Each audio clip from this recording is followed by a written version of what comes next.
things in your marriage that maybe you thought you would never go through. Maybe you're actually in the process of getting a divorce.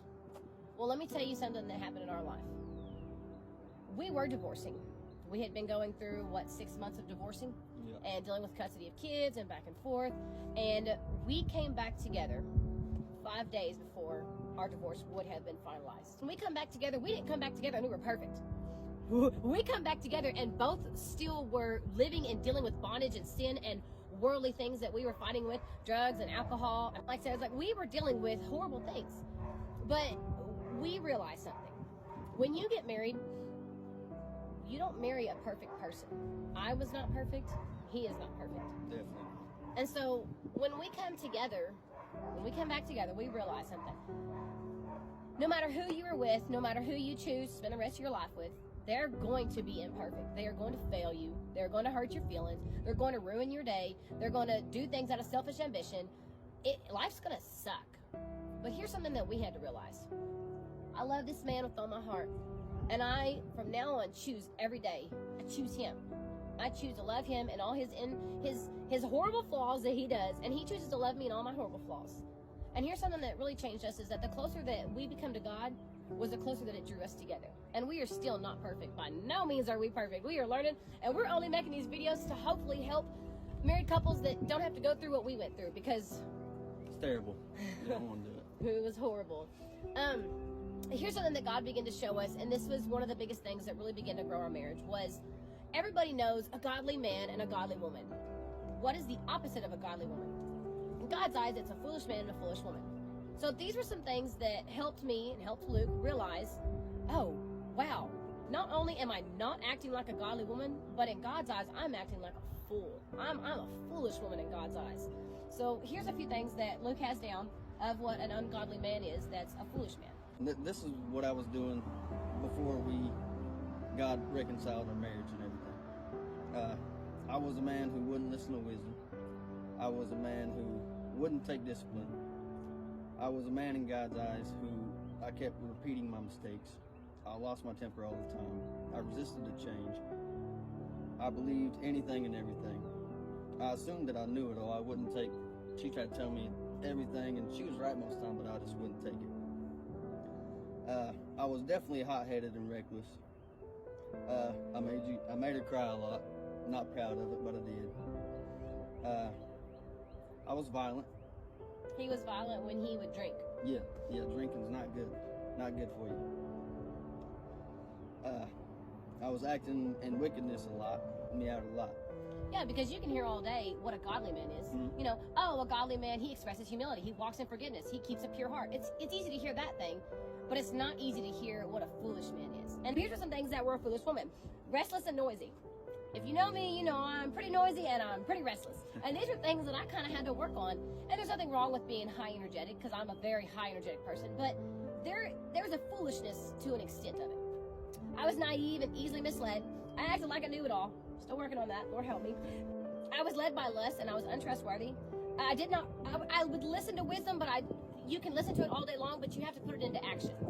I become quarrelsome, which means I stirred up arguments. I would begin to bring up arguments in our marriage that were unnecessary. There was no point in it. After doing that, I become an angry woman. I began to depress my husband, and I was not lifting him up. When the word says a foolish woman tears her house apart and depresses her man. I was not willing to learn another way because I was mad and anger and I had resentment and bitterness. We both did, and it began to tear the marriage apart. And I was not willing to comfort my husband. These were things that I found in the Bible that were foolish in God's eyes to what a woman acts like. Now, understand this. We didn't separate just because of some little bitty small things. Now, there were some small things in our marriage that were out of hand, and there were some things that were out of order, completely out of order. And we're going to name off a few of them because we want you to understand that it doesn't take a perfect person to go to God. You do not have to be perfect. You do not have to have a perfect marriage, and you do not have to have walked a perfect life. We're going to very humbly, this may be hard for us, share a few things that we did that messed our marriage up. And when we would get drunk, we would act in ways that were not godly. And that's foolish. Very foolish. And it was very wrong. Maybe there's nothing wrong with having one drink, but for somebody who has a drinking problem, when you keep drinking and you get drunk and you act in ways that are ungodly, it is very wrong. That was one of the biggest first things that began to happen in our marriage. The second thing was I did not respect my husband. I had a hard authority problem with my husband because I kept thinking he was acting too much like a boy, and it was a problem. It was my problem. So that was two things. Okay, hang on, they get worse. Trust me. Infidelity. Later on in our marriage, when I seen the part where I was like, you know what? He's not taking care of me. He's not bringing what I need to the table. He's not doing anything. In my mind, I had already left him, and I was done. This is it. My marriage is at an end. I never thought this would happen, but that's it. I'm done. And I allowed myself to walk through a door that was opened up by the enemy, and I am the one who cheated on my husband. And no, by no means am I proud of it. It was very hard for me to admit that, and I did not admit that to my husband until we come back together. And that was something that we have had to heal from.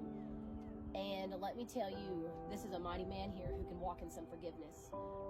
Because how can we ask God to forgive us if we can't forgive each other? Right. Now hang on, there's still more. A point of some abuse.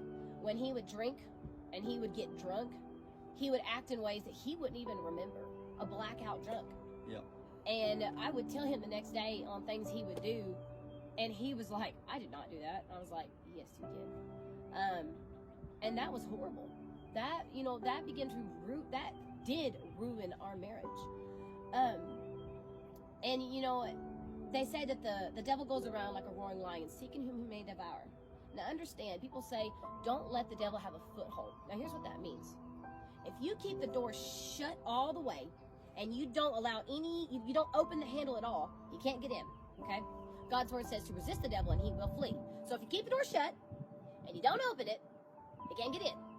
But the moment that you turn that handle and you entertain the thought that the devil has placed into your head, the moment that you do that and he gets a foothold, what that means is once that door cracks open just a little bit, he sticks his foot in there.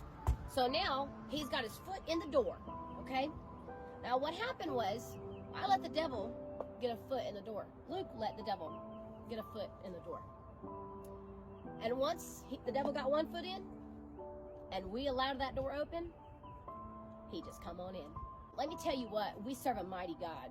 We serve a God of restoring. And here's what the word says, that whatever the devil comes in to steal, he has to restore back 7 times fold. And our marriage has not only been restored, but it is being restored way better than what it was before. We've had to walk out our own flaws. We've had to realize that if you don't have fruits of the Spirit in your marriage, it's not going to work. Let me tell you what those are. Fruits of the Spirit: love, joy, peace, patience, kindness, goodness, faithfulness, gentleness, and self-control. I didn't have any of that. None.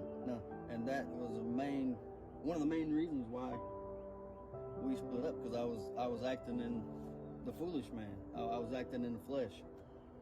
But once I knew what a foolish man was and then what a godly man is, it really helped me to start walking in the fruits of the Spirit and not walking in the flesh.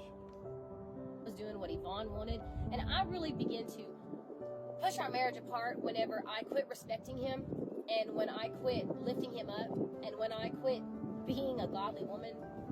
That was something that tore us apart. Because I can tell you now, out of everything, it doesn't matter what my husband does. Even if he has a little flaw, or if he misses something, or maybe he missed the Holy Spirit on something that the Lord was trying to share with him, I love and respect this man with everything in me. Because my life was horrible without him. And it's not that without him, I didn't have a bunch of good stuff, because let me tell you, I was living how I wanted to live. I had everything that Yvonne wanted. I was getting to literally do what I wanted, what my big dream was. But all I could think about was, man, I wish I could share this with my husband. I wish I could share this with Luke. I wish that Luke could get to enjoy this with me, because this was the man that God put in my life from the get-go.